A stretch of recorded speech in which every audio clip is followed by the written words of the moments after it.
Samson digambarkan sebagai sosok pria gagah perkasa yang memiliki kekuatan hebat. Dengan kekuatannya itu, Samson bisa menghancurkan bangunan dan benda keras yang tak bisa dilakukan oleh manusia lainnya.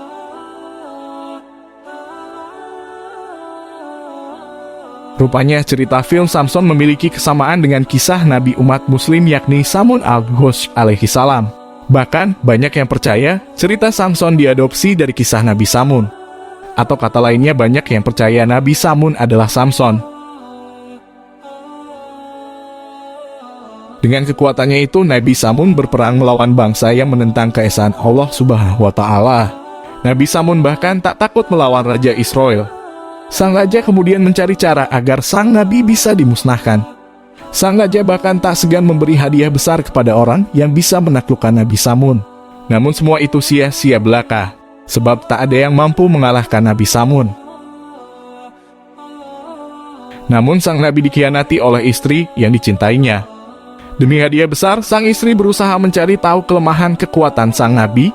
Alhasil, Nabi Samun menceritakan kelemahannya.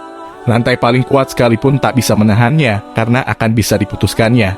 Tapi, jika tubuhnya diikat dengan rambut panjangnya, dia tak akan berdaya. Itulah kelemahan dari kekuatan sang nabi. Saat sang nabi tengah tertidur pulas, istrinya kemudian memotong rambutnya kemudian mengikat tubuhnya hingga dia tak berdaya. Nabi Samun kemudian diserahkan kepada sang raja. Oleh sang raja, Nabi Samun disiksa dan dibutakan kedua matanya. Nabi Samun lantas berdoa sembari bertaubat kepada Allah. Dia minta diberikan kekuatan agar bisa lepas dari belenggu tahanan. Doanya dikabulkan. Dia lantas menghancurkan istana sang raja dan semua orang kafir yang ada di sana termasuk istrinya. Dia kemudian berjanji kepada Allah akan berjuang selama 1000 bulan untuk menegakkan agama Allah. Dalam versi lain diceritakan, Nabi Samun perang melawan kaum kafir hanya dengan bersenjatakan tulang dagu unta, ada juga yang menyebut tulang keledai. Nabi Samun dipercaya hidup hingga berusia 83 tahun 4 bulan. Saking kuatnya, kaum kafir tak bisa menemukan cara untuk menaklukkan Nabi Samun. Akhirnya mereka menawari istri Nabi Samun hadiah besar untuk membawa suaminya kepada mereka dalam kondisi tak berdaya. Sang istri sempat beberapa kali gagal. Mulai dari tambang hingga rantai pernah dijadikannya alat untuk mengikat Nabi Samun saat tidur. Namun selalu gagal karena bisa dihancurkan oleh Nabi Samun. Saat ditanya sang nabi mengapa mengikat dirinya, sang istri selalu beralasan menguji kekuatan sang nabi. Hingga suatu ketika sang nabi menceritakan soal kelemahannya hanya dengan rambut panjangnya. Sang istri lantas memotong rambut panjang Nabi Samun saat sedang tidur. Dia kemudian mengikat kaki, tangan, badan sang nabi dengan rambut tersebut. Nabi Samun tak berdaya. Kaum kafir lantas membawanya ke sebuah rumah tempat biasa mereka mengeksekusi mati musuh. Di rumah itu sang nabi disiksa. Kaki, tangan, telinga, dan lidahnya dipotong. Kedua matanya dibutakan. Dia pun berdoa kepada Allah agar diberi kekuatan.